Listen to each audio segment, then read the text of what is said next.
Okay, let's go now, Keith, if we can, down to the floor. We want to share with our viewers the tribute to the victims of 9/11.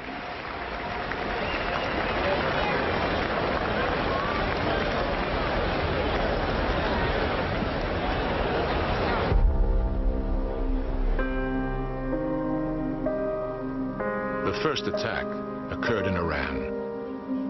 444 days America held hostage. Then again and again. At our embassies, our Navy. They grew ever more bold.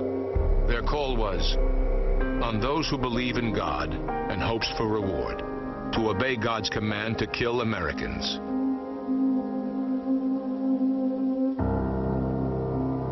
And kill us they did.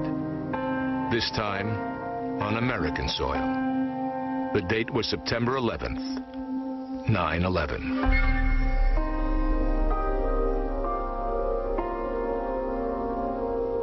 This enemy sworn to our destruction has been at war with us for decades. This we now know. Jihadists are still intent on attacking civilization, freedom, the very soul of America.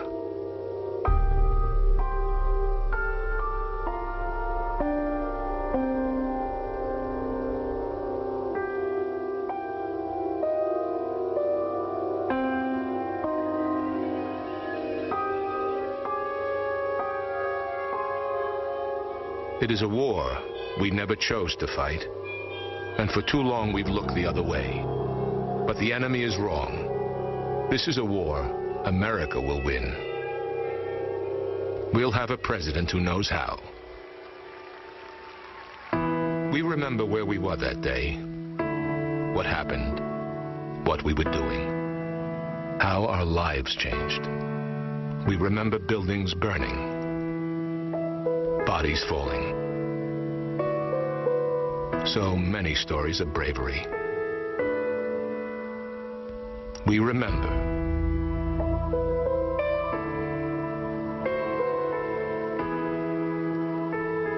We will carry memories of your beautiful faces and those loving voices now gone forever.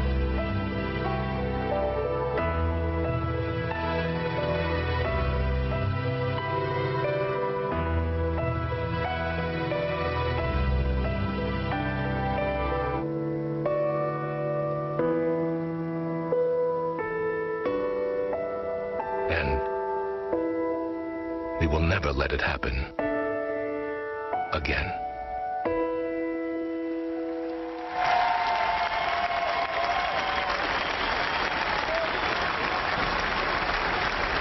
To the victims of 9/11 and to the continuing war on terrorism. A lot of talk in this hall tonight about Islamic rage and Islamic terrorism accusations. This, by the way, is Bud Day, Medal of Honor winner in Vietnam, World War II veteran, as well as a Korean War veteran who served with John McCain, and that's the word, and suffered with him at the Hanoi Hilton. At any rate, Keith, what I wanted to say is that a large part of what this convention has all been about is about John McCain can lead during a time of war. The real vulnerability for Barack Obama in the polls that we've seen up to this point is whether or not he's the riskier choice to lead this country and whether he's qualified to be a commander-in-chief. He loses by a pretty significant amounts on both those counts, and that's why we've been hearing so much about John McCain's military background, his service, his determination to see it through, because once again, it's not only an objective problem out there, but one of the ways of trying to reach out to those independents, those Reagan Democrats, if you will, and say, come to our side because America's security is at stake. That will be both the subtle and the overt message coming out of this campaign, out of this convention, if the Republicans want to be successful. My priority. Tom, Chuck, great thanks. Tom Brokaw and Chuck Todd. We'll be back with you later on in the broadcast. I'm sorry, it's necessary to say this, and I wanted to separate myself from the others on the air about this. If at this late date any television network had of its own accord showed that much videotape and that much graphic videotape of 9/11, and I speak as somebody who lost a few friends there, we would be rightly eviscerated at all quarters, perhaps by the Republican Party itself, for exploiting the memories of the dead, and perhaps even for trying to evoke that pain again. If you reacted to that videotape the way I did, I apologize.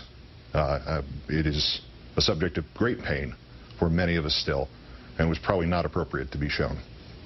We'll continue in a moment.